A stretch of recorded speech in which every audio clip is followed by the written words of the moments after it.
السلام علیکم ورحمۃ اللہ. لا حول ولا قوة الا باللہ. حسبنا اللہ ونعم الوکیل. یا حی یا قیوم برحمتک استغیث. لا الہ الا انت سبحانک انی کنت من الظالمین. ربنا آتنا من لدنک رحمہ وہیئ لنا من امرنا رشدا.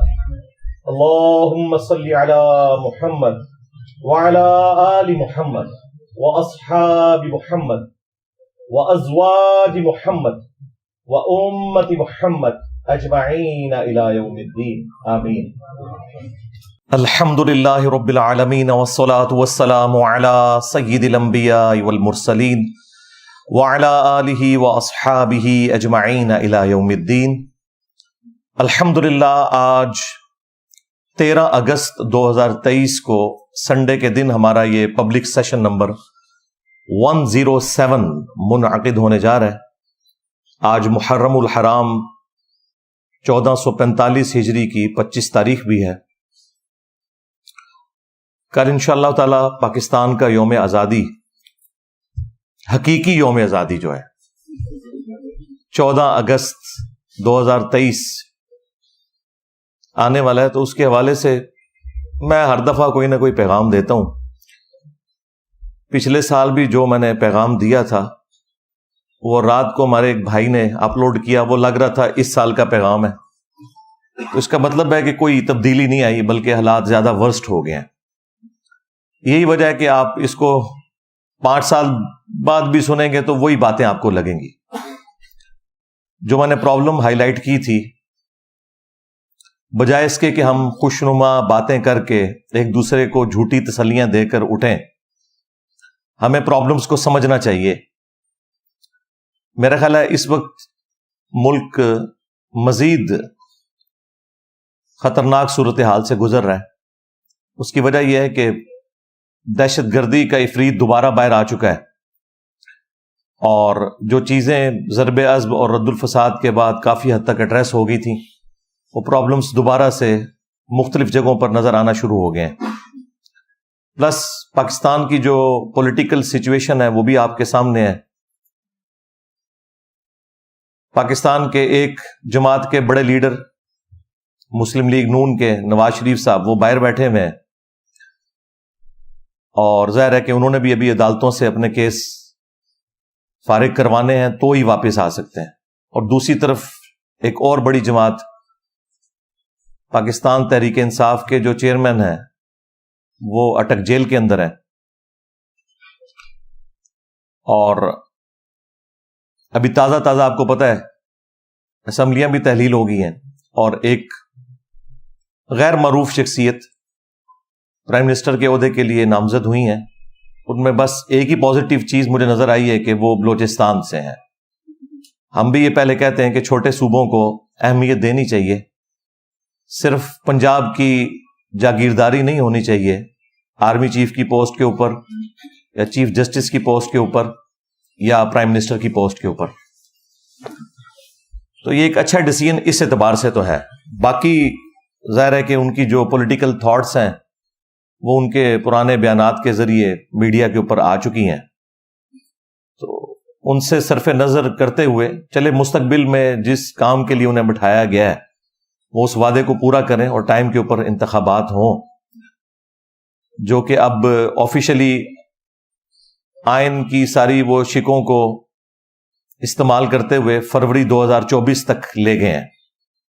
میں تو اس پہ بھی بڑا خوش ہوں کہ اگر فروری یا مارچ 2024 کے اندر بھی الیکشن ہو جائے، کیونکہ ہمارے دلوں میں تو وسوسے آتے ہیں کہ شاید کوئی یہ معاملہ لٹکانے والا ہو رہا ہے. تو لٹکانے سے تو فائدہ نہیں ہوگا، کیونکہ جن لوگوں کا عوام میں سٹیک نہیں ہے انہیں کوئی پرواہ نہیں ہوتی ملک کے ساتھ کیا ہو رہا ہے. جو پولیٹیکل لیڈرز ہوتے ہیں انہیں کم از کم اتنی شرم و حیا ہوتی ہے کہ ہم نے پبلک میں آ کے لوگوں کا سامنا کرنا ہے. تو ظاہر ہے کہ لوگ پھر ان کا انالیسس کرتے ہیں جو کچھ انہوں نے گورنمنٹ کے اندر رہ کے پرفارم کیا ہوتا ہے، تو لوگوں کے لیے جج کرنا آسان ہو جاتا ہے. میں نے پچھلی دفعہ بھی عرض کیا تھا کہ پاکستان کا ایک ہی بڑا مسئلہ ہے، وہ یہ ہے کہ جو لوگ اپنی ڈیوٹیز کے اوپر لگے ہوئے ہیں وہ اپنا کام کرنے کی بجائے دوسرے کاموں کے اندر انٹرسٹ فیل کر رہے ہیں. اس کی وجہ سے نہ صرف یہ کہ وہ دوسرے کاموں کو صحیح طریقے سے کر نہیں پاتے، بلکہ اپنا جو ان کا کام ہے اس کے اندر بھی وہ کمزوری کا شکار ہے. اگر ایک چیف جسٹس ہاسپٹل کے وزٹس کرنا شروع کر دے گا، ڈیم فنڈ بنانا شروع کر دے گا، اور اس چیز کی پرواہ نہیں کرے گا کہ لاکھوں کیسز اس کی عدالتوں میں رکھے میں، تو وہ ان کاموں کی طرف کیا توجہ دے گا؟ چونکہ میڈیا کے اندر آنے میں ان لوگوں کو شاید خوشی محسوس ہوتی ہے. آپ پچھلے آلموسٹ 7-8 سال سے دیکھ لیں کہ ہمارا جو 9 بجے کا خبر نامہ ہے وہ عدالت نامہ بن چکا ہوا ہے. فلاں کو بیل مل گئی، فلاں کو ملنے والی ہے، فلاں کے اوپر فلاں کیس آ گیا، فلاں جج نے یہ ریمارکس دے دیے. آج ایک پولیٹیکل جماعت کا لیڈر کوئی بات کرتا ہے، اگلے دن عدالت سے اس کا ریبٹل آتا ہے. حالانکہ ججز کا کوئی کام نہیں ہے کہ وہ کسی بھی سٹیٹمنٹ کے اوپر ریبٹل کریں، سوائے اس کے کہ جس کام کے لیے وہ بیٹھے ہوئے ہیں. جج گونگا ہونا چاہیے، وہ صرف سنتا ہے اور سن کے جج کرتا ہے، اس کے بعد وہ فیصلہ سنا دیتا ہے. یہ نہیں ہوتا کہ وہ ایک اس کو صحافت نامہ بنا کر پیش کرتا ہے اپنی عدالت کی کارروائی کو. یہ کام نہیں ہونے چاہیے، اور وہ ہو رہے ہیں مسلسل.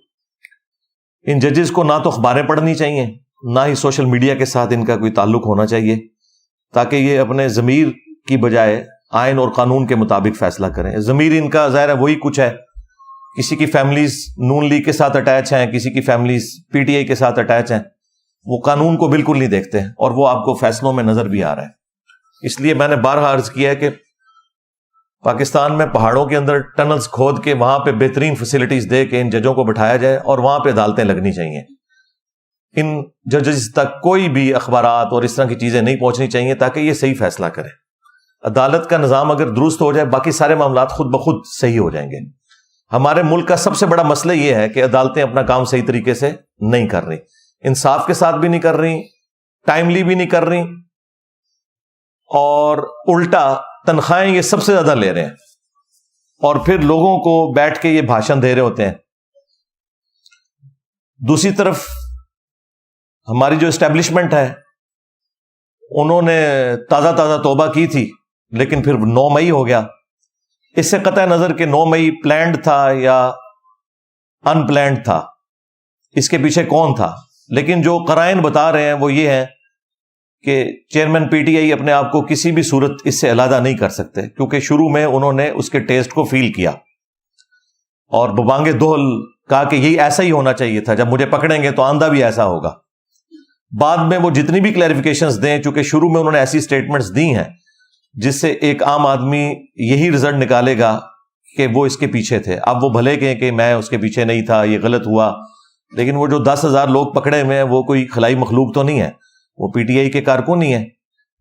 تو بڑی مشکل سے یعنی یہ ایک سفر طے ہونا شروع ہوا تھا، لیکن پھر وہ جس طرح 99 کے اوپر جا کے سانپ کاٹ جاتا ہے، وہ سانپ کاٹنے والا مسئلہ ہو گیا ہے. اب اسٹیبلشمنٹ پہلے سے بھی زیادہ مضبوط ہو کر پاکستان کی سیاست میں آ چکی ہے، اور جو بڑے ڈیموکریسی کے چیمپئنز تھے، پیپلز پارٹی، مسلم لیگ نون، جو اپنے آپ کو پریزنٹ کرتے تھے کہ ہم ڈیموکریسی کے چیمپئن ہیں، ووٹ کو عزت دو اور اس قسم کے سارے نعرے لگاتے تھے، وہ آ کے اب جسٹیفائی کر رہے ہیں وہ تمام ایکٹیویٹیز کہ جو نہیں ہونی چاہیے ملک کے اندر. اور وہ کہہ رہے ہیں چونکہ 9 مئی ہوا ہے لہٰذا اب وہ بالکل ہاتھ دھر کے سائڈ پہ بیٹھ گئے ہیں اور انہوں نے معاملات دوسروں کے سپرد کر دیے ہیں. یہ کوئی اچھی چیز نہیں ہے ان دا لانگ ٹرم، کیونکہ وقت بدلتے دیر نہیں لگتی. یہی عمران خان صاحب کی آپ نے تمکنت، غرور، تکبر اور سریا ان کے اندر جو گھسا ہوا تھا وہ بھی دیکھا ہے، اور آج دیکھیں کہ ان کی کیا حالت ہے. جب اتارے گئے تھے، میں نے اس وقت بھی 40 منٹ کی لائیو سیشن میں گفتگو کی تھی. میری ایک بات ان 1.5 سال کے اندر صحیح ثابت ہوئی ہے. تو اب بھی ان کو اب ہوش کے ناخن لینے چاہیے اس حوالے سے. اور دیکھیں کیسا مکافات عمل ہے. وہی کیس جو 2017 میں نواز شریف صاحب کے اوپر بنا مس ڈکلیریشن کا، اور اقامے کی بنیاد کے اوپر انہیں نکالا گیا. باقی جو کرپشن والا ایک معاملہ تھا وہ تو نہ ادھر کی عدالتیں ثابت کر سکیں نہ یو کے کی عدالتیں ثابت کر سکیں، الٹا ان کو کلین چٹ ملی. تو اس کے بعد میں تو کم از کم کسی کے اوپر اس اعتبار سے الزام لگانے کے لیے تیار نہیں ہوں.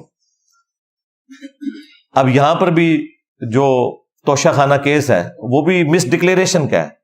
یہ جس کیس میں ابھی ان کو سزا ہوئی ہے چیئرمین پی ٹی آئی کو، جس کو وہ گھڑی چوری کیس کہہ رہے ہیں، وہ گھڑی چوری کیس نہیں ہے، بلکہ انہوں نے الیکشن کمیشن کے جو فارم کے اندر جو اثاثوں میں ان چیزوں کو شو کرنا تھا وہ نہیں کیا. سیم وہی کیس ہے جو نواز شریف صاحب کا تھا، بلکہ یہ تھوڑا ورسٹ ہی ہے. انہوں نے تو تنخواہ جو بنتی تھی اپنے بیٹے سے نہیں لی، یہاں پر تو انہوں نے وہ سب کچھ اویل کیا، کروڑوں روپے میں وہ گھڑیاں بیچی. ان گھڑیوں کے بیچنے کو ایتھیکلی تو کوئی غلط کہہ سکتا ہے، قانونی طور پہ کوئی غلط چیز نہیں تھی. اور قانوناً جو چیز غلط ہے وہ توشہ خانہ سے کسی بھی پرائم منسٹر یا آرمی چیف یا چیف جسٹس کو تحفہ دینا ہے، کیونکہ اسلام میں جو توشہ خانہ ہے بیت المال ہے، اس کی ملکیت عوام المسلمین کی ہوگی اور وہ غریبوں کے اندر تقسیم ہوگا مال غنیمت کے طور پر. زکوٰۃ فنڈ اور یہ ساری چیزیں ایک ہی پول کے اندر آئیں گی. بہرحال اس کے اوپر میں پہلے بھی بول چکا ہوں کافی دفعہ. یہاں پر یہ ہے کہ انہوں نے ڈکلیئر نہیں کیا تھا اپنے ساسوں کے اندر، اور وہی کیس ان کے اوپر بنا اور اس کے اوپر وہ 5 سال کے لیے نااہل ہو گئے. کاش عمران خان صاحب 2017 کی نواز شریف صاحب کی اس طریقے سے ہٹائے جانے کو غلط کہتے تو آج چند لوگ ان کے ساتھ بھی کھڑے ہوتے. لیکن جو لوگ نیوٹرلز ہیں، اس سے مراد عمران خان صاحب والے نیوٹرلز نہیں، اس سے مراد وہ لوگ جو غیر جانبدار ہیں، ہمارے جیسے لوگ. ہم تو یہ کہیں گے کہ اس وقت بھی غلط ہوا تھا، اب بھی غلط ہوا ہے. اس طرح کے قوانین بنانا جس کے ذریعے آپ اس ایکسٹریم لیول کے اوپر جا کے ڈیسیژن کریں، تو یہ کوئی کفر و شرک والا معاملہ نہیں ہو گیا. اس طرح کے معاملات ہر ایک کے اندر پائے جاتے ہیں. اس طرح کے قوانین کو تھوڑا نرم کرنا چاہیے یا اس کی سینسٹیوٹی کا بتانا چاہیے. خان صاحب نے مکمل طور پہ کوئی چھپایا نہیں تھا. انہوں نے اپنے انکم ٹیکس کے جو گوشوارے جمع کروائے تھے ان میں وہ سب کچھ شو کیا ہوا تھا، آدھا کام انہوں نے کیا تھا.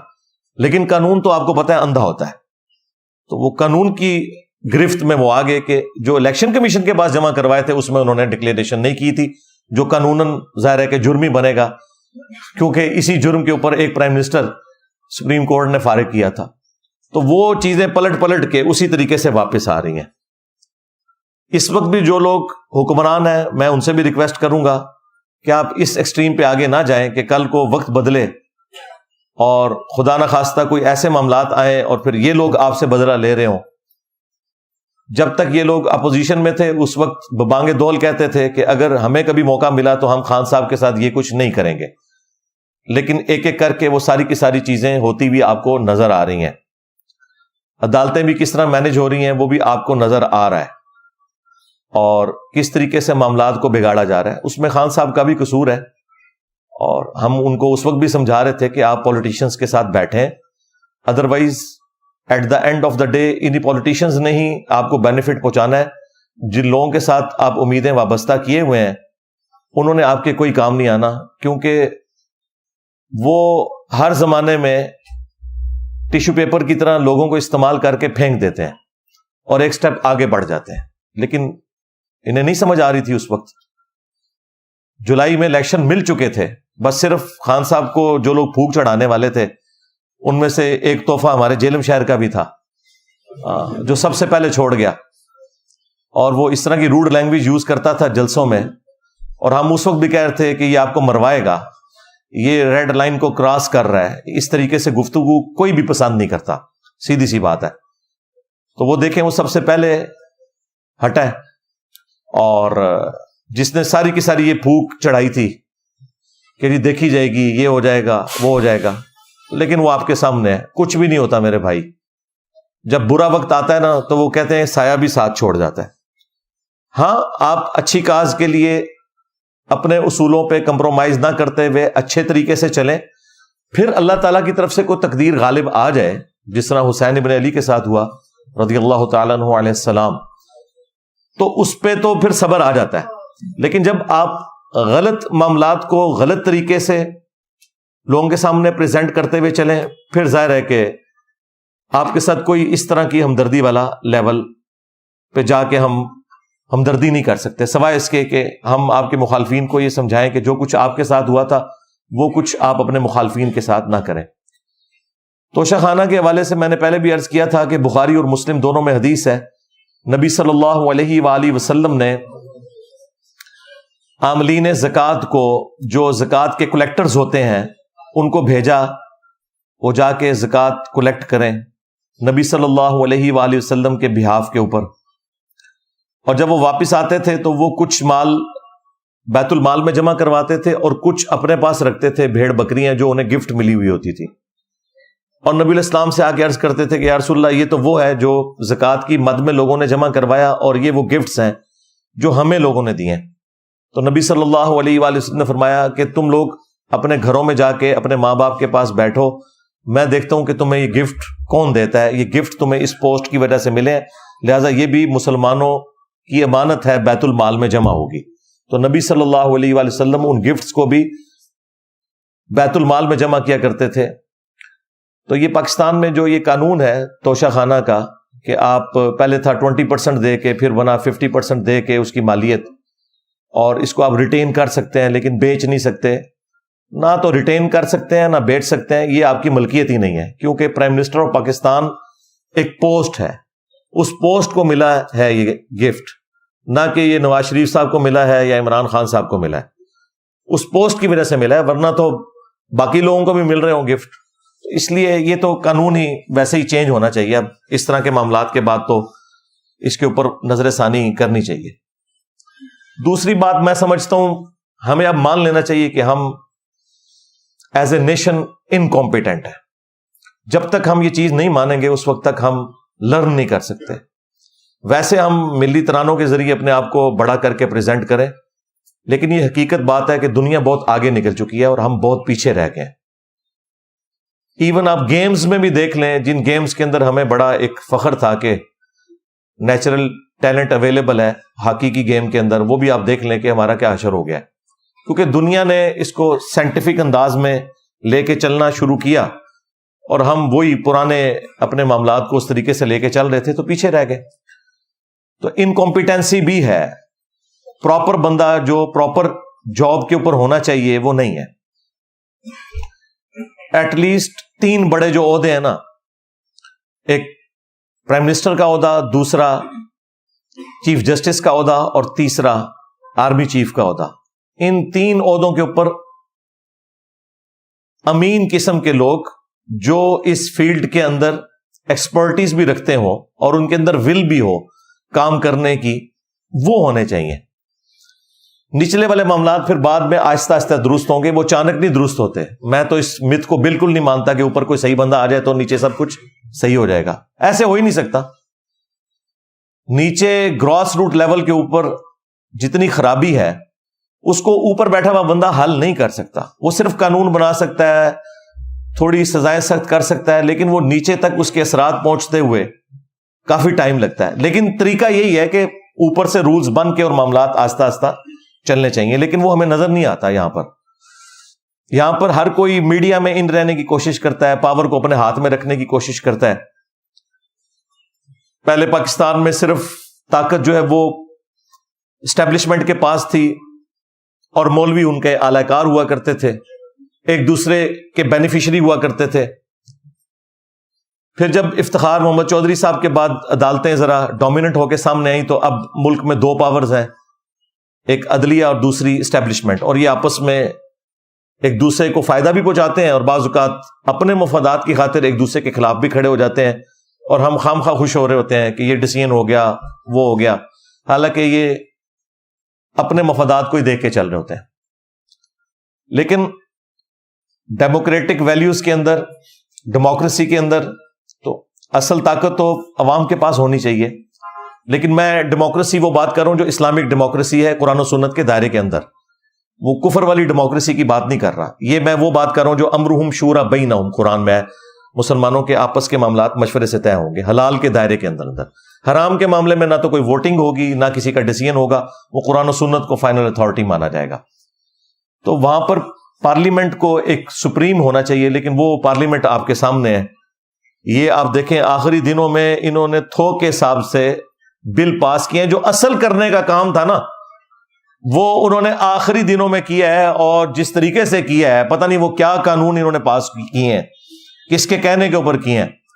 یہ وہی کام ہے جو مولوی کرتے ہیں کہ 8 سال کے درس نظامی کے کورس میں 7 سال تک شیخ سعدی کا کلام پڑھاتے رہتے ہیں، فارسی کے معاملات سکھاتے رہتے ہیں، اور آخری سال جا کے دورہ حدیث کروا دیتے ہیں. اس لیے وہ پہلے ہی ان کا وہ سارے کا سارا ٹائم ضائع ہو چکا ہے. اب دورہ حدیث نے ان کے اوپر کیا فرق ڈالنا ہے. یہ ہماری پارلیمنٹ نے بھی یہی کیا ہے کہ 4.5 پونے 5 سال تک یہ لوگ اپنا ٹائم ایک دوسرے کے خلاف بیان بازیوں میں دیتے رہے ہیں، اور آخری دنوں میں آ کے انہوں نے قانون پاس کیے ہیں. اب کوئی پتہ نہیں، نہ ان قوانین کے اوپر کوئی بحث ہوئی ہے، اب اس کا رزلٹ کیا نکلنا ہے، اور بعد میں وہ قوانین کس کے لیے استعمال ہونے ہیں، ایک دوسری جماعتوں کو نیچا کرنے کے لیے، پولیٹیکل لیڈرز کو اندر ڈالنے کے لیے. تو اللہ ہی بہتری کرے. بہرحال اس وقت میں سمجھتا ہوں سب سے بڑی ذمہ داری ہمارے آرمی چیف کے اوپر ہے، اور یہ میں کوئی خوشی سے نہیں کہہ رہا، ایسا ہونا تو نہیں چاہیے. پرائم منسٹر کا کام ہے کہ وہ اس طرح کے ڈیسیژن کرے، لیکن چونکہ اب ایک گراؤنڈ ریئلٹی تو ہے، اس کو انکار تو نہیں کیا جا سکتا کہ پریکٹیکلی سب سے پاورفل پرسنالٹی آرمی چیف ہی پاکستان کے اندر ہوتا ہے، اور اب تو بہت زیادہ پاورفل ہو گئے 9 مئی کے بعد. تو ان کے اوپر اب ذمہ داری بھی ہے کہ اگر وہ پاکستان کو صحیح آگے لے کے چلنا چاہتے ہیں تو جس کی ڈیوٹی ہے وہ اس کو کرنے دیں، نہ عدالتوں میں کوئی انٹروین کریں، نہ پالیٹکس کے اندر. اور اگر انہیں یہ خدشہ ہے کہ اس سے کوئی فوج کی ساکھ کو نقصان ہو جائے گا تو ٹھیک ہے یار، مل بیٹھ کے اب کوئی معاملہ حل کر لیں. سارے بڑے بیٹھے ہیں، پولیٹیکل لیڈرز بیٹھے، سارے بڑے، چیف جسٹس کو بٹھا لیں اور آرمی چیف بیٹھ جائیں اور کوئی معاملے کو طے کریں کہ اب آگے ہم نے چلنا کیسے ہے. میرا خیال ہے کہ جتنے پولیٹیکل لیڈرز ہیں ان میں سے مجھے سب سے اچھا ویژن شاہد خاقان عباسی صاحب کا لگا. پی ٹی اے والوں کو تو آج کل ویسے وہ اچھے لگنا شروع ہو گئے ہیں. جس وقت ہم ان کی تعریف کرتے تھے اس وقت یہ ہمیں گالیاں نکالتے تھے. آپ 8 سے 1.5-2 سال پہلے کی بھی ان کی گفتگو سنیں، اور دوسرے وہ جو ایک پیپلز پارٹی چھوڑ گئے، کیا نام ہے ان کا، مصطفیٰ نواز کھوکر صاحب. یہ حالانکہ یہ لبرلز ہیں، خیر خاقان عباسی صاحب تو ایک مذہبی آدمی ہے، لیکن ماشاءاللہ یہ رول آف لا پہ چلنے والے لوگ ہیں. یہ جو باتیں کر رہے ہیں، میں ان کے کاموں کی بات نہیں کر رہا، وہ باتیں ماشاءاللہ بہت اچھی کر رہے ہیں. اور وہ 2-2.5 سال پہلے بھی کہہ رہے تھے کہ جب تک ہم یہ طے نہیں کرتے نا کہ ہم نے مستقبل میں کرنا کیا ہے، تو آپ الیکشن بھی کروا لیں، پھر وہی چوچو کا مربع ہی بننا ہے اور وہی حالات و واقعات بگڑتے چلے جائیں گے. اور یہ میں ان کو سیکنڈ کرتا ہوں کہ بالکل انہوں نے ٹھیک کہا تھا. جب تک، یعنی اب وہ ایک مثال سمجھانے کے لیے دی جاتی ہے کہ جب تک کتے کو کنویں سے نہ نکالیں تو 20 ڈول نکالنے کیا، آپ 2000 ڈول بھی نکال لیں تب بھی وہ پانی پاک نہیں ہوگا. تو یہ اصل جو ایشوز ہیں ان کو ایڈریس کیا جائے. ہماری انکمپیٹنسی کا مسئلہ ہے، یہ ہمیں ماننا چاہیے. اور خبروں میں رہنے کا شوق، اس کی وجہ سے دوسرے کے کاموں میں جا کے لچ فرائی کرنا، یعنی کہ لچ تلنا، تو یہ ساری کی ساری چیزیں اس وقت اس نے پوری قوم کو پریشان کیا ہوا ہے.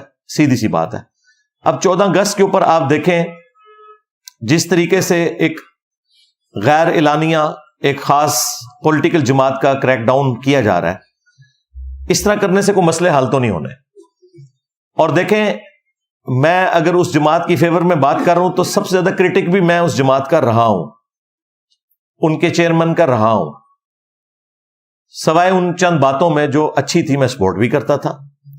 تو اب بھی میں یہ بات کروں گا کہ یہ کوئی طریقہ نہیں ہے. اس طرح کرنے سے پرابلمز حل نہیں ہونے، مزید بگڑیں گے. کیونکہ جب آپ پولیٹیکل لیڈرز کو اس طرح اندر کرتے ہیں تو آپ ان کی پولیٹیکل تھاٹس تو بدل نہیں سکتے، کیونکہ ان کے لیے سب کچھ وہی ہوتا ہے. عمران خان صاحب 1000 یو ٹرنز لے لیں، لیکن یہ یو ٹرن وہ نہیں لیں گے کہ ملک چھوڑ کے چلے جائیں.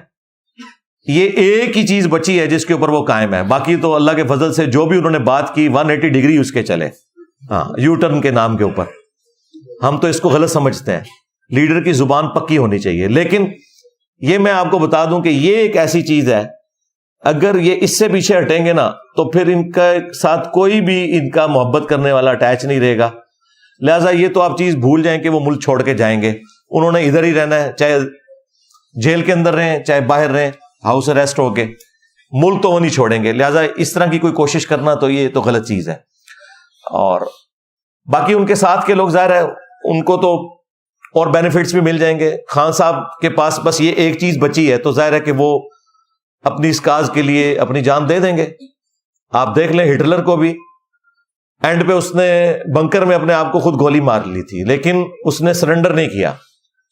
یہ میں نے آپ کو مثال اس لیے دی کہ جو لوگ اپنی زبان کے ذریعے اور گفتگو کے انداز کے ذریعے اتنی زیادہ پبلک کو اپنے ساتھ لگا لیتے ہیں تو ان کے پاس پھر الٹیمیٹلی جو وہ سو کالڈ عزت سمجھتے ہیں وہ ان کے پاس موجود ہوتی ہے، وہ اسے گنوانا نہیں چاہتے. تو یہ تو خیر ایک ورسٹ مثال تھی. مسولینی کی مثال آپ دیکھ لیں، اس کو تو پھر پھانسی پہ لٹکایا گیا تھا. وہ بھی اسی طریقے سے عوام کو اپنی تقریروں کے جال میں پھنسائے ہوئے تھا. خان صاحب کا معاملہ ایگزیکٹلی ویسا تو نہیں ہے، لیکن کچھ چیزیں کامن ہیں دونوں طرف. تو میرا خیال ہے کہ ایسا کوئی معاملہ کرنا نہیں چاہیے کہ جس کی وجہ سے ملک میں حالات مزید بگڑ جائیں.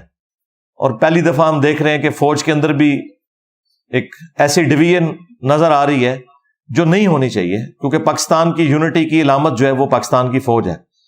آپ لوگوں کو تو شاید اس چیز کا احساس نہ ہو. میرے جیسا بندہ جو سب سے زیادہ کرٹک ہے فوج کی انوالومنٹ پالیٹکس کے اندر، 2013 سے لے کے آج تک میری ویڈیوز آپ دیکھیں، جس زمانے میں ان کی پالیسی نہیں تھی کہ ہم اے پولیٹیکل ہیں، اس زمانے میں بھی میں کہتا تھا کہ یہ غلط ہے. اب تو وہ خود کہتے ہیں ہمیں پالیٹکس میں نہیں آنا چاہیے، اگرچہ وہ مکمل طور پہ اپنے آپ کو نکال بھی نہیں پا رہے مجبوری کی وجہ سے. اور 9 مئی تو ان کے ہاتھ میں ایک ہتھیار آ گیا. تو میں اس وقت بھی یہ کہتا تھا. لیکن ایک بات آپ لوگ سمجھ لیں کہ پاکستان میں اگر سب سے آرگنائز کوئی ادارہ ہے جو پاکستان کی یونٹی کی علامت ہے تو وہ فوج ہی ہے. اس چیز کا احساس جو لوگ باہر ہیں ان کو تو نہیں ہوگا، جو اندر ہیں ان کو اس چیز کا احساس ہے کہ پاکستان میں کراچی سے لے کر خیبر پختونخوا تک یا بلوچستان کے آپ سرحدی علاقوں میں چلے جائیں، سب جگہ پہ اگر کوئی کامن بانڈ ہے نا پاکستان کی نیشن کا تو وہ فوج ہے. کیونکہ سیکیورٹی کو فوج دیکھ رہی ہوتی ہے. پاکستان کے ایٹامک انرجی کے اداروں کی ساری سیکیورٹی فوج کے پاس ہے. پاکستان کا سارا سینسٹیو اسلحہ فوج سیکیورٹی کو دیکھ رہی ہوتی ہے. ایون ہماری جو سائٹس کے اندر بھی سیکیورٹی ہے وہ بھی فوج کے پاس ہوتی ہے. اور بڑی مشقت والی زندگی وہ گزار رہے ہوتے ہیں. پورا دن سخت گرمیوں کے اندر آپ پہاڑوں کے اندر جہاں پہ ہیومیڈیٹی کا لیول بھی بہت زیادہ ہو اور آپ پوسٹوں کے اوپر بیٹھ کے اے سی والے کمروں میں نہیں، عام پوسٹوں پہ بیٹھ کے پورا دن ڈیوٹی کریں، اور جب تھکے ہارے رات کو اپنے کمرے کے اندر آئیں تو اس کمرے سے کبھی کوئی سانپ نکل رہا ہو، کوئی بچھو نکل رہا ہو.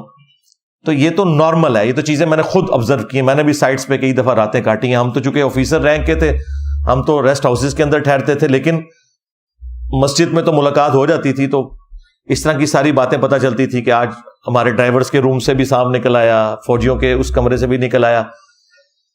تو مجھے وہاں جا کے اس چیز کا زیادہ احساس ہوا کہ باہر بیٹھ کے یعنی اس طرح باتیں کرنا یہ آسان ہے، لیکن پریکٹیکلی معاملات کو لے کے چلنا یہ بڑا مشکل ہے. اور ظاہر ہے کہ جو لوگ کرٹیسزم کر رہے ہوتے ہیں اسٹیبلشمنٹ کے اوپر، وہ ظاہر ہے ان فوجیوں پہ تو نہیں کر رہے ہوتے جو بارڈر کے اوپر قربانیاں دے رہے ہیں. عام حالت میں بھی بارڈرز کے اوپر سانپ کے کاٹنے سے فوجی ریگولرلی شہید ہوتے رہتے ہیں، لیکن وہ خبریں اس طریقے سے میڈیا میں نہیں آ رہی ہوتی، وہ نارمل ایک چل رہے ہوتے ہیں معاملات. تو عام عوام تو عام فوجیوں سے تو محبت کرتی ہے. صرف یہ جو پالیٹکس میں چند ایک بڑے لوگ انوالو ہوتے ہیں اس کی وجہ سے تھوڑا سا ایک ان لوگوں کے دلوں میں اس حوالے سے چیزیں آتی ہیں جو ان کو بھی خود احساس ہے. لیکن ظاہر ہے کہ اب وہ 70-75 سال کے پھنسے ہوئے ہیں اس معاملے میں، نکلنے کے لیے انہیں ٹائم چاہیے، اور میرا خیال ہے ایک دوسرے کو ٹائم دینا چاہیے تاکہ معاملات بہتری کی طرف جائیں. 14 اگست کے اوپر 2023 میں یہ ساری باتیں ہم کر رہے ہیں, 8 سے سال پہلے بھی کر رہے تھے, اس سے بھی 1 سال پہلے کر رہے تھے. ہمارا کام صرف اتنا ہی ہے کہ ہم نے اپنی زبان کے ذریعے جہاد کرنا ہے اور اپنے بڑوں تک اپنے میسج کو پہنچانا ہے کہ بھائی اپنے آپ کو سدھارو, خدا کے لیے نیشن کی فکر کرو. ہماری اکانومی کس لیول کے اوپر جا کے گر گئی ہے, اور ہم IMF سے, اپنے دوست ملکوں سے قرضے لینے کے چکروں میں پڑے رہتے ہیں. اس سے کوئی مسئلہ حل نہیں ہونا. پاکستان کی اکانومی کو اگر آپ نے اٹھانا ہے تو اس کے لیے سب سے زیادہ ضروری چیز یہ ہے کہ ٹیکس کی کلیکشن صحیح ہو. یہ ایک ہی مسئلہ ہے پاکستان کی اکانومی کے ساتھ کہ ٹیکس کی کلیکشن بالکل فیئر نہیں ہے, بلکہ ہے ہی کوئی نہیں ہے. آپ جن ڈاکٹرز کے پاس علاج کروانے کے لیے جا رہے ہیں اور وہ 1500, 2000, 3000 فیس لیتے ہیں, اور آپ کو پرچیوں کے اوپر وہ نمبر بنا کے دے رہے ہوتے ہیں. اگر آپ وہ کیلکولیٹ کریں تو میں آپ کو جیلم شہر, چھوٹا سا شہر ہے, اس کے اندر درجنوں ڈاکٹرز ایسے بتا سکتا ہوں جو لاکھوں کی نہیں ملینز کی دیہڑیاں لگا کے اٹھتے ہیں, لیکن ٹیکس ان کا کوئی نہیں ہے. ٹیکس بیچارہ صرف سرکاری ملازم دے رہا ہے, یا ایک عام غریب آدمی جب پیٹرول بھرواتا ہے تو اس سے زبردستی وہ ٹیکس لے لیا جاتا ہے پیٹرول کی مد میں یا صابن کی ٹکیا کے اوپر, جو انڈائریکٹ ٹیکسز ہیں سیلز ٹیکس کی فارم میں. باقی جو یہ بڑے لوگ ہیں جن سے ٹیکس کلیکٹ ہونے چاہیے, وہ تو آپ نے شبر زیدی کا انٹرویو شاہ زیب خان زادہ کے ساتھ سن لیا. میرا خیال ہے وہ ایک انٹرویو نا پوری پاکستانی نیشن کو دیکھنا چاہیے تاکہ انہیں پتا چلے کہ آپ کا پرابلم کیا ہے. کہ سارے پولیٹیشنز ایک ہیں ٹیکس چوری کرنے کے معاملے میں, خواہ وہ PTI سے تعلق رکھتے ہیں, خواہ وہ مسلم لیگ سے تعلق رکھتے ہیں, خواہ پیپلز پارٹی سے. گورنمنٹ کسی کی بھی ہو, جب بھی ٹیکس لگنے شروع ہوتے ہیں تو یہ سارے اکٹھے ہو کے پہنچ جاتے ہیں. اور وہ شبر زیدی صاحب تو خود چیئرمین PTI کے بڑے چاہنے والے بھی ہیں, اسٹیبلشمنٹ کے بھی بندے ہیں, ان کے بھی چاہنے والے ہیں. لیکن انہوں نے جو باتیں کی ہیں نا وہ بڑی لاجیکل فٹ ان بیٹھتی ہیں. اس وقت کے اگر آپ بیانات نکال کے دیکھیں اس میں انہوں نے خان صاحب کی تعریفیں بھی کی ہیں, لیکن جو خان صاحب کمپرومائز کرتے تھے معاملات میں اس کو بھی انہوں نے ایڈریس کیا. اور جو ایکس آرمی چیف تھے باجوہ صاحب, ان کا بھی ذکر کیا کہ انہوں نے فل سپورٹ کیا, لیکن جب DHA کے اوپر ٹیکسز کی باری آئی تو انہوں نے کہا یار ہاتھ اولا رکھ, میرے بندے بھی تو وچ کر رہے ہیں. میں تو بس وہی بات ہے کہ ہر بندے دے وچ اپنے فالوورز آ جاندے نے. ہاں, یہ فالوورز بہت خطرناک ہوتے ہیں, بلکہ خطرے ناک ہوتے ہیں. تو پاکستان کا سب سے بڑا مسئلہ ٹیکس کلیکشن ہے. یہ ٹیکس کلیکشن نہیں ہوگی, آپ جتنے مرضی قرضے لے لیں, جو مرضی کر لیں, آپ کی اکانومی نہیں اٹھنی, کیونکہ یہاں پہ لوگ کمائی کر رہے ہیں لیکن ملک کو دے کچھ نہیں رہے. اور پھر کہتے ہیں جی ملک نے ہمیں کیا دیا ہے. مجھے 3-4 دن پہلے ہمارے ایک ٹیم ممبرز میں سے بھائی تھے, تو میں نے یہ وہ جھنڈا لگایا ہوا پاکستان کا, تو مجھے کہتے ہیں میں نے بھی خریدا ہوا لیکن میں نے سائڈ پہ رکھ دیا ہے, اس ملک نے ہمیں دیا ہی کیا ہے. میں نے کہا یار یہ ملک کو پوچھنا چاہیے کہ تم نے ہمیں کیا دیا ہے. ملک نے تو وہ کچھ آپ کو دیا ہے کہ جو آپ سوچ نہیں سکتے. یعنی میں آج اس ایک بڑے منصب کے اوپر اللہ تعالیٰ نے مجھے پہنچایا ہے. صدیوں میں بہت کم لوگ ہیں جن کو اس لیول کا عروج ملتا ہے. تو ظاہر ہے سب کچھ میں نے ادھر سے ہی حاصل کیا ہے, ادھر ہی میری تعلیم ہوئی ہے, ادھر سے ہی میں نے سب کچھ سیکھا ہے, سب کچھ لرن کیا ہے. میں باہر کے کسی ملک سے تو پڑھ کے نہیں آیا, میری جتنی ایجوکیشن ہے وہ ملک کے اندر ہے. تو ہم نے دیکھنا ہے کہ ہم نے ملک کو کیا دیا ہے. کیا ہم ٹیکس دے رہے ہیں پورا؟ تو بالکل نہیں, سوائے وہ فورن کمپنیاں جو یہاں کے کاروبار کر رہی ہیں, اور وہ بھی صرف گوروں کے سسٹم کی وجہ سے اس کو فالو کرتے ہوئے وہ ٹیکس دے رہی ہیں. باقی یہاں کی لوکل کمپنیاں یا لوکل جو برانڈز ہیں وہ کیا آپ کو ٹیکس دے رہے ہیں. KFC والے آپ کو ٹھیک ہے وہ چٹ نکال کے دیں گے ہر چیز کی, وہ ایک پورا ریکارڈ بن رہا ہے, وہ ٹیکس ان کا جاتا ہے گورنمنٹ کے کھاتے میں. لیکن کیا یہی کچھ باقی کمپنیاں بھی کر رہی ہوتی ہیں؟ آپ کے یہاں تو پاکستان کے آلموسٹ سارے شہروں سے دور دراز سے بھی لوگ آئے ہوئے ہیں.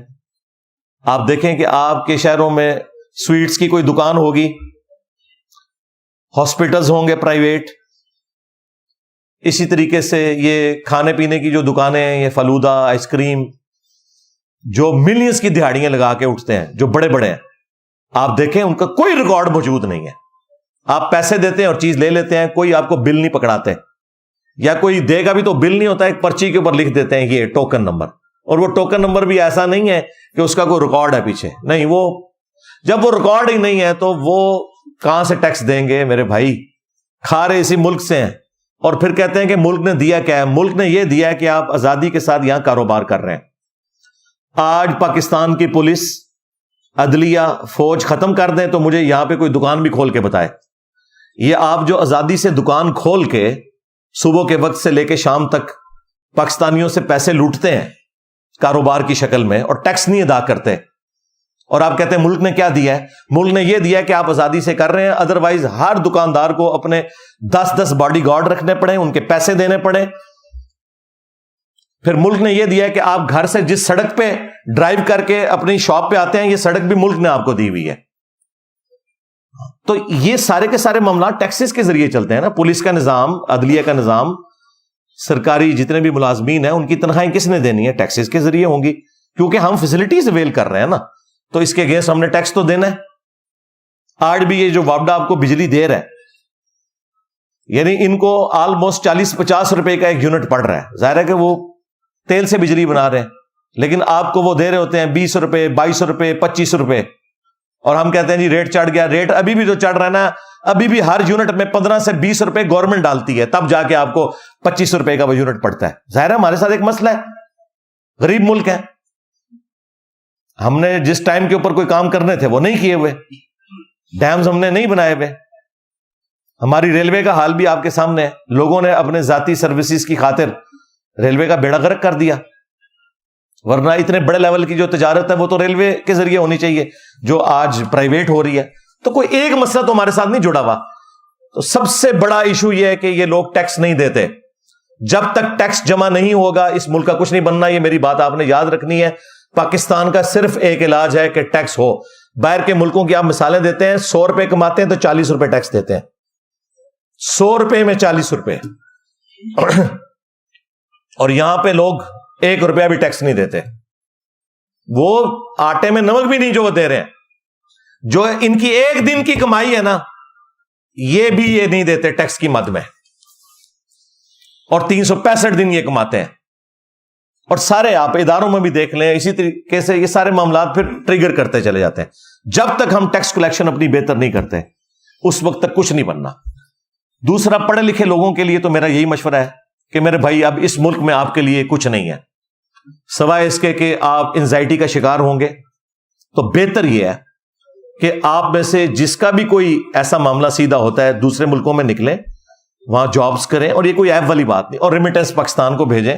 آپ بھی پاکستان کی ترقی میں حصہ ڈال رہے ہوں گے. آج بھی آپ دیکھیں، کل بھی رات کو میں اسٹیٹ بینک کے فگرز دیکھ رہا تھا، $6 ارب روشن ڈیجیٹل اکاؤنٹ کے اندر آئے ہیں، جو ایک ریکارڈ اماؤنٹ تھی. لوگوں نے، ظاہر ہے وہ اس لیے آ رہے ہیں کہ بھی اتنا سود پاکستان کو دینا پڑ رہا ہے پیسے اکٹھے کرنے کے لیے، جو باہر کے ملکوں میں بینکوں کا اتنا سود نہیں ہے. 2%، 3% سے زیادہ بینک سود نہیں دیتے ہیں. آپ کے بینک جو ہے وہ 20%، 22-25% سود دے رہے ہیں. تو ظاہر ہے لوگوں نے پیسے جمع کروانے ہیں. ہم بڑے خوش ہو رہے ہیں کہ $6 ارب آ گئے، تو یہ جو $6 ارب آئے اس کے اگینسٹ پاکستان کو کیا کچھ پے کرنا پڑ رہا ہے؟ At the end of the day نقصان ہی اٹھا رہے ہیں. تو اس لیے جو لوگ پڑھے لکھے لوگ ہیں دوسرے ملکوں میں جائیں، وہاں جا کے جابز کریں، اپنے ملک کے اندر ریمیٹنس بھیجیں. اور یہاں پہ جو لوگ جن کو اللہ تعالیٰ نے اسودہ حال کیا ہے، ان کو چاہیے کہ جو فیسلٹیز وہ خود اپنے ذات کے اندر مینج کر سکتے ہیں. مثلا فیکٹری آنرز کا کوئی کام نہیں ہے کہ وہ وابڈا سے سستی بجلی لیں.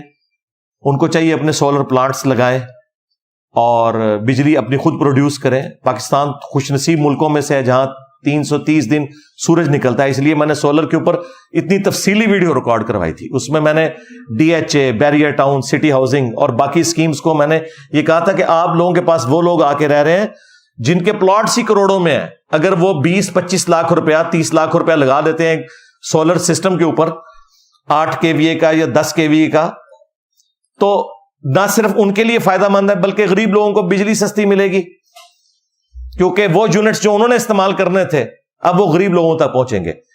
پاکستان کے پاس بجلی کی کیپیسٹی ہے 2050 تک کی. آپ کو پتہ ہے لوڈ شیڈنگ اس لیے ہو رہی ہے کہ ہمارے پاس تیل نہیں ہے جس کے ذریعے ہم بجلی پروڈیوس کر سکیں. ہمارا مسئلہ سستی بجلی ہے. ہمارے پاس پلانٹس موجود ہیں. آج آپ تیل مفت کہیں سے لیں تو بجلی سرپلس ہے. اتنے پلانٹس ہم لگا چکے ہیں لیکن اس کو چلانے کے لیے ہمارے پاس تیل نہیں ہے. یہ اصل مسئلہ ہے ہمارا. تو وہ تو کبھی بھی حل نہیں ہونا. اس لیے ابھی یہ جو پرائم منسٹر نے 1 لاکھ ٹیوب ویلز سولر کے اوپر شفٹ کرنے کا اعلان کیا ہے. اللہ کرے سب کو مل جائیں, یہ بہت اچھا ڈیسیژن ہے. 25 سال کے لیے کم از کم 1 لاکھ ٹیوب ویل جو ہے وہ بجلی تو یوز نہیں کریں گے. انڈیا آپ کے پڑوسی ملک میں ایک صرف سولر انہوں نے پلانٹ لگایا ہے بہت بڑی زمین کے ایریا کے اوپر, جس کی کیپیسٹی 22,000 میگا واٹ ہے. یعنی پاکستان پورا جتنا بجلی استعمال کرتا ہے نا, وہ ایک سولر کے ان کے سسٹم سے اچیو ہو رہی ہے. ہاں تو دیکھیں ادھر بھی تو یہ سارے معاملات ہو رہے ہیں. وہاں پہ بھی کرپشن ہے, وہاں پہ بھی پولیٹیکل لیڈرز کھاتے ہیں, لیکن ملک کے اوپر لگاتے بھی ہیں. لیکن کم از کم وہاں پر لوگ اپنا اپنا کام کافی حد تک کر رہے ہیں. فوج پالیٹکس میں اتنی دخل نہیں دیتی, عدلیہ بھی اپنا کام کرتی ہے. ٹھیک ہے کمزوریاں وہاں پہ بھی ہیں, لیکن یہاں پہ تو بہت بڑے لیول کی کمزوریاں. تو یہ 14 اگست کا میرا پیغام تھا اپنے بڑوں کے لیے بھی, چھوٹوں کے لیے بھی, عوام الناس کے لیے بھی, کہ اپنے اوپر نظر ڈالیں. اور یہ جو میڈیا کے اندر ایک دوسرے کو ڈی فیم کرنے کے لیے سوشل میڈیا کے اوپر اس طرح کی پوسٹیں لگانا, گالی گلوچ کرنا, اداروں کے خلاف کرنا یا پولیٹیکل لیڈرز کے خلاف کرنا, یہ بالکل غلط ہے. سب ہمارے ہیں, ٹھیک ہے ڈیویٹ ہو گئے, ہم ان کی اصلاح کی کوشش کریں گے, ان کے لیے دعا کریں گے. اور آخر میں پوری پاکستانی نیشن کو بالخصوص اور باقی امت کو بالعموم 14 اگست 2023 کی مبارک دوں گا, اور سب سے ریکویسٹ کروں گا کہ اللہ کے حضور دعا کریں کہ اللہ تعالیٰ پاکستان کے لیے آسانیاں فرمائے. بلکہ میرا خیال ہے اس موقع پہ ہمیں دعا بھی کرنی چاہیے. اللہم انی اسألک بانک انت اللہ لا الہ الا انت الاحد الصمد الذی لم یلد ولم یولد ولم یکن لہ کفوا احد والہکم الہ واحد لا الہ الا هو الرحمن الرحیم الف لام میم اللہ لا الہ الا هو الحی القیوم اللہم صلی علی محمد وعلی آل محمد اللہم ربنا آتنا فی الدنیا حسنہ وفی الآخرة حسنة وقنا عذاب النار ربنا آتنا من لدنک رحمہ وہیئ لنا من امرنا رشدا اللہم احسن عاقبتنا فی الامور کلہا واجرنا من خزی الدنیا وعذاب الآخرہ. اے اللہ ہمارے ماں باپ کی, ہمارے بیوی بچوں کی, پوری امت کی تمام دینی دنیاوی جسمانی روحانی ظاہری باطنی پریشانیاں تکلیف مصیبتیں دکھ بیماریاں دشواریاں دور فرما. اے اللہ ہمارے ملک پاکستان کی خیر فرما, اندرونی اور بیرونی خطرات سے محفوظ فرما, پورے عالم اسلام کی خیر فرما, خصوص بالخصوص چائنا میں, انڈیا میں, کشمیر میں, فلسطین میں, یمن میں, عراق میں, شام میں, افغانستان میں, پاکستان میں, جہاں کہیں بھی مسلمان قسم پرسی کی زندگی گزار رہے ہیں, غیب سے ان کی عزت آبرو جان و مال کی حفاظت فرما. اے اللہ ہمارے ملک پاکستان کو دن دگنی رات چوگنی ترقی عطا فرما. اے اللہ یہ مشکلات جو مسلسل سٹارٹ سے ہی ہمارے ساتھ اٹیچ ہیں, اے اللہ ان مشکلات کا خاتمہ فرما. اے اللہ اصلاح کی کوئی راہ نکال دے, ہمارے آنے والی نسلوں کا مستقبل اس ملک کے اندر بہتر ہو جائے. اے اللہ حاضرین کے دلوں میں نیک اور جائز جو دعائیں ہیں قبول فرما. اے اللہ حاضرین کے جو چھوٹے بڑے رشتہ دار فوت ہو چکے ان کی مغفرت فرما, جو بیمار ہیں انہیں شفاء کلی عطا فرما. یہ تمام دعائیں تمام دنیا کے مسلمانوں کے حق میں قبول و منظور فرما. جن جن بھلائیوں کا سوال تیرے محبوب صلی اللہ علیہ وآلہ وسلم نے تجھ سے کیا, تمام مسلمانوں کے حق میں قبول و منظور فرما. جن جن چیزوں کے شر سے تیرے محبوب صلی اللہ علیہ وآلہ وسلم نے تیری پناہ طلب کی, تمام مسلمانوں کو ان چیزوں کے شر سے اپنی پناہ عطا فرما. سبحان ربک رب العزت عما یصفون وسلام علی المرسلین والحمد للہ رب العالمین وصلی اللہ علی النبی الکریم وعلی آلہ واصحابہ اجمعین الی یوم الدین. آمین.